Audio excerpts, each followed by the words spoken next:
Hello everyone, welcome back to the channel.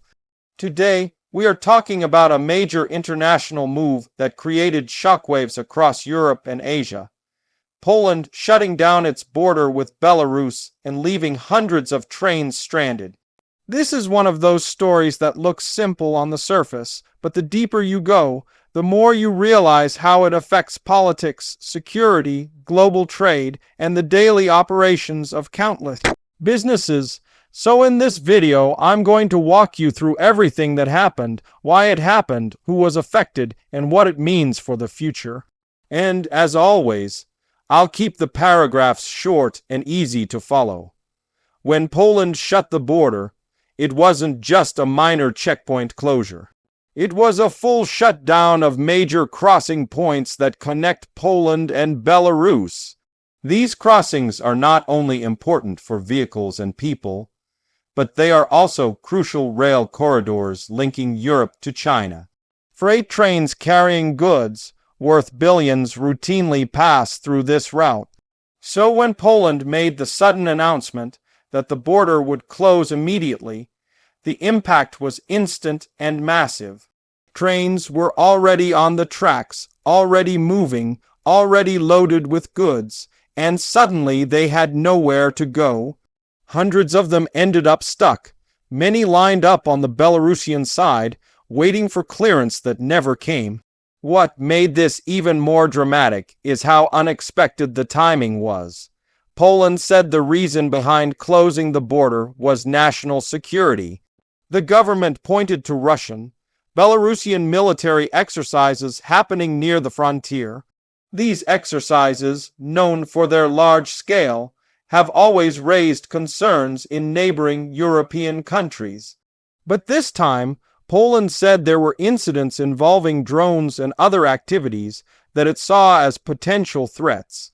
So, in response, the government decided to take what it called a preventive action. Instead of waiting for something to escalate, they shut the border entirely. This was seen as a bold move. Some praised it as necessary for safety, while others criticized it for being too extreme. The trains stuck at the border were carrying all kinds of goods. Some had electronics, others had machinery, and many were loaded with consumer products heading either to Europe or to China. There were even wine shipments that rely on timely delivery because of export schedules and temperature concerns. Logistics companies handling these goods suddenly found themselves in chaos. They had deadlines to meet, contracts to fulfill, and clients expecting deliveries. But with the border closed, everything froze. The rail operators could not move forward and could not return. They were stuck in limbo. For companies relying on the China-Europe freight route, this was a major blow. This route has become a critical part of global supply chains because it's faster than sea routes and cheaper than air freight. Many businesses depend on it to keep their operations running smoothly. So when more than 100 freight trains ended up stranded, it wasn't just an inconvenience. It was a supply chain shock that affected multiple sectors across continents. Some logistics analysts estimated that the blocked goods were worth billions of euros. China, in particular, felt the disruption. Over the past decade, China has invested heavily in the Belt and Road Initiative, and the rail connection through Belarus and Poland is one of its most important corridors. The sudden closure exposed just how vulnerable this route can be to political decisions. Chinese companies quickly started searching for alternative routes, such as going south through Central Asia or switching to sea freight for some shipments. But no matter the alternative, it caused delays, additional costs, and uncertainty. On the Polish side, the government defended its decision strongly. Officials explained that security concerns outweigh economic considerations, especially when the situation involves neighboring countries engaged in military activities. They highlighted the importance of protecting national borders and preventing potential threats before they materialize. According to them, this closure was temporary and strictly linked to the military exercises taking place. But they also insisted that if similar risks appeared again, Poland would not hesitate to shut the border once more. The European Union also weighed in, expressing concerns about the economic impact, but acknowledging that member states have the right to take security measures when they feel threatened. Some European businesses, however, were caught off guard. They argued that they should have been warned earlier so they could reroute goods or prepare for delays.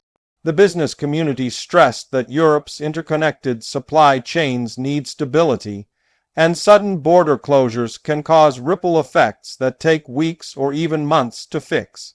Meanwhile, Belarus reacted strongly to Poland's action. Belarusian officials accused Poland of using security as an excuse and claimed that the closure was politically motivated. They said the disruptions were unnecessary and harmful to both countries. The Belarusian side also emphasized that the stranded trains were stuck because of a unilateral decision made by Poland without any negotiation or coordination. This added tension to an already strained relationship between the two nations. As days passed, companies waited anxiously for the border to reopen. Each day of delay meant mounting costs, disrupted schedules, and frustrated clients. Even industries not directly connected to the border were affected because many businesses rely on components transported through this route. Supply chains are like dominoes. When one part falls, others follow. Some factories in Europe even reported delays in production because the parts they needed were stuck at the border inside those stranded trains. After nearly 2 weeks, Poland finally announced that it would reopen the border. The government explained that the military exercises had ended and the immediate risk was reduced. The reopening was welcomed by businesses, logistics operators, and international partners. But even though the border reopened, the backlog of trains still needed to be processed. Hundreds of trains cannot simply start moving at once. Rail operators had to carefully schedule departures, coordinate customs, and ensure that safety checks were completed. This meant that even after reopening, the system took time to return to normal. Many companies warned that this incident might push them to rethink their future use of the Poland-Belarus route. Some said they would diversify to avoid relying too heavily on a single corridor.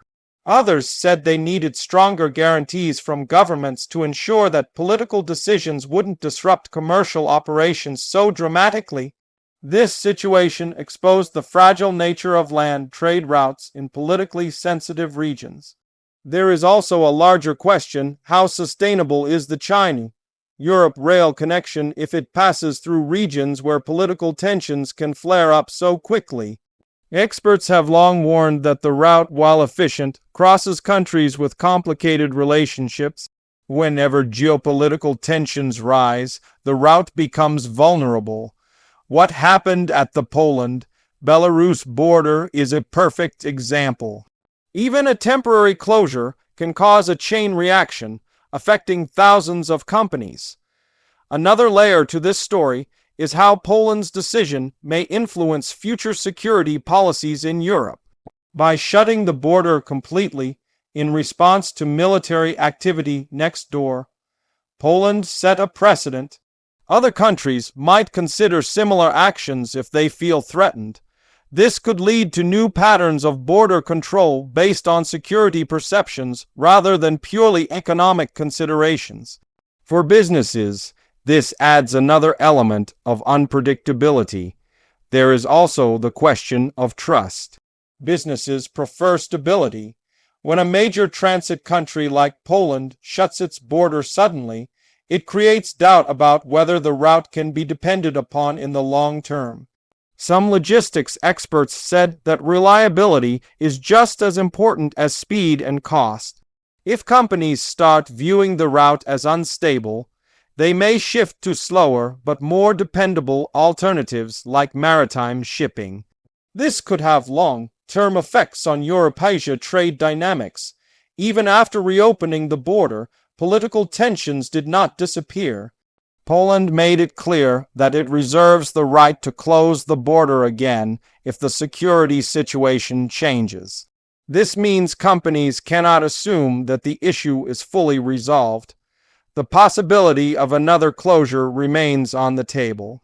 And with ongoing tensions between Russia, Belarus, and Western Europe, the risk of further disruptions stays in the background. This entire episode also highlighted the importance of communication between governments and the private sector. Many companies said they were not given enough time to adjust. Sudden decisions, even when made for security reasons, hit businesses hard. Some industry groups called for better coordination so that future actions do not leave hundreds of trains stranded with no warning. For people working in logistics, the images of trains lined up and stuck symbolized the vulnerability of the modern global supply chain. One decision made in a single capital can affect goods moving across continents. This is the reality of our interconnected world. And as geopolitical tensions continue to rise, incidents like this may become more common unless new safeguards are put in place.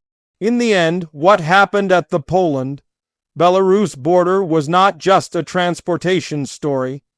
It was a lesson about the intersection of politics, security, and global trade. It showed how quickly things can change and how thousands of businesses can be affected by a single government announcement. It reminded everyone that behind every international shipment, there are many invisible risks, and it demonstrated that even major trade routes can be disrupted in an instant. Thank you for watching and staying all the way through this explanation. If you found this helpful, make sure to like, comment, and subscribe. Let me know what you think about the situation. Was Poland right to close the border for security? Should business routes be protected from political decisions? I'd love to hear your thoughts.